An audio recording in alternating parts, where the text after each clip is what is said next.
L'un des plus grands challenges dans une entreprise, c'est pas forcément la technique, c'est pas forcément la gestion de projet, mais ce sont des choses très compliquées.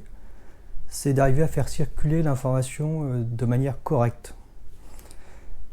Est-ce qu'il existe des techniques simples qui vont permettre cette circulation efficiente de l'information?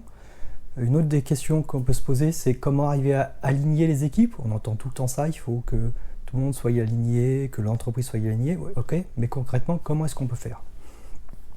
Alors, un élément qui est très simple à mettre en place et qui est terriblement efficace, c'est ce qu'on appelle un AMA. Ask Me Anything. Tout simplement, ça peut être soit fait lors d'une réunion, soit ça peut être fait en asynchrone. Tout le monde peut poser n'importe quelle question sur n'importe quel sujet. Et le CEO, ou si c'est une réunion de service, le manager ou l'équivalent, se doit de pouvoir y répondre, soit tout de suite, soit à plus long terme. Parce que dans une entreprise, on a beau vouloir mettre tous les process qu'on veut en place, il va toujours y avoir des trous dans la raquette. Soit des trous dans un process déjà existant, on ne comprend pas forcément tous les tenants aboutissants, soit des questions qui se posent qui sont pas du tout ramenables à aucune documentation, à rien du tout, et on a besoin de clarifier. Je vais donner des exemples. Un process déjà existant sur lequel on a des doutes. On a mis en place un process pour les notes de frais, entre autres pour les transports. Question, est-ce que je peux prendre un billet en première classe? Alors pourquoi on peut se poser la question de la première classe? Tout simplement, dans une première classe, c'est plus simple de travailler parce qu'il y a des tablettes, c'est plus confortable. Donc par rapport au salaire qu'on nous paye, est-ce qu'il vaut mieux pas parfois mettre 10 € de plus dans un billet de train et avoir quelqu'un qui peut travailler dans les bonnes conditions plutôt que d'être dans un siège de seconde où il n'y a pas de tablette, où les tablettes sont mal positionnées? Voilà le genre de question qui va permettre de faire émerger quelque chose, une idée, et de se dire, est-ce qu'il vaut mieux pas mettre à jour ce process pour expliquer est-ce qu'on peut prendre la première ou pas, et quelles sont les conditions de prise de la première, et pourquoi est-ce qu'on peut le prendre.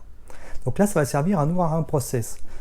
Parfois, tout simplement, on se pose des questions et on ne sait pas du tout. Par exemple, je suis dans une équipe de développement. Je ne fais pas de l'open source, donc il y a certaines choses qui sont quand même un peu stratégiques, je ne peux pas tout dire. Jusqu'à quel niveau je peux collaborer avec des développeurs et développeuses extérieurs pour faire avancer mes idées? Parce qu'on sait bien que dans le monde du développement, on va toujours repousser les limites, toujours chercher d'autres choses. Et parfois, on n'a pas forcément dans notre équipe toutes les compétences pour résoudre un problème. Par exemple, si on doit résoudre un problème de parcours, par exemple, de parcours de chemin avec de la géolocalisation, on n'en a jamais fait.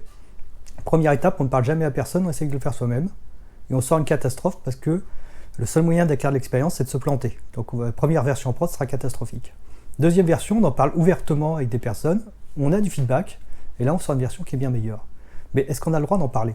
Donc c'est savoir quelles sont les limites de l'information stratégique ou non stratégique sur laquelle on peut en parler. Ça peut être tout simple, ça peut y avoir une simple page, par exemple dire on va mettre en place une page sur laquelle chaque élément ou chaque projet aura un niveau de confidentialité ou pas. Ça peut être tout simplement ça, donc c'est une question qui est très simple mais qui vraiment va permettre de libérer les personnes dans leur façon de voir comment ils peuvent travailler dans l'entreprise, travailler au mieux dans l'entreprise, et des réponses très simples. Alors concrètement, ça peut être fait par exemple avec Notion. Notion est très pratique pour ça, on peut faire tout un amas général, Ask Me Anything général, et pouvoir créer des pages spécifiques, par exemple par thématique, par service, etc., pour avoir plus de lisibilité. En une demi-heure, c'est fait. Franchement, ça se fait à une vitesse extraordinaire.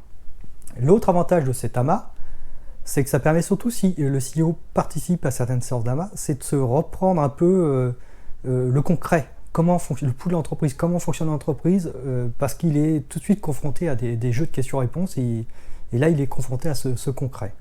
Ça peut permettre aussi de voir s'il ne manque pas des process. Alors je dis des process intelligents, moi je déteste les process qui font des milliers de pages, mais parfois on voit un ensemble de questions qui finissent par émerger, qui correspondent à une thématique, à quelque chose, par exemple la confidentialité de l'information, qu'est-ce qu'on peut dire, qu'est-ce qu'on ne peut pas dire. Il peut y avoir plein de questions liées à ça, ça va permettre de créer un process qui va répondre de manière plus large à ces quelques questions, mais sur l'ensemble de la thématique. Donc le AMA, c'est quelque chose vraiment de très efficace, très simple à mettre en place. Vous pouvez dans vos services, par exemple, le faire une fois tous les 15 jours, une demi-heure, ou si vous êtes une entreprise full remote avec une culture de l'écrit en asynchrone.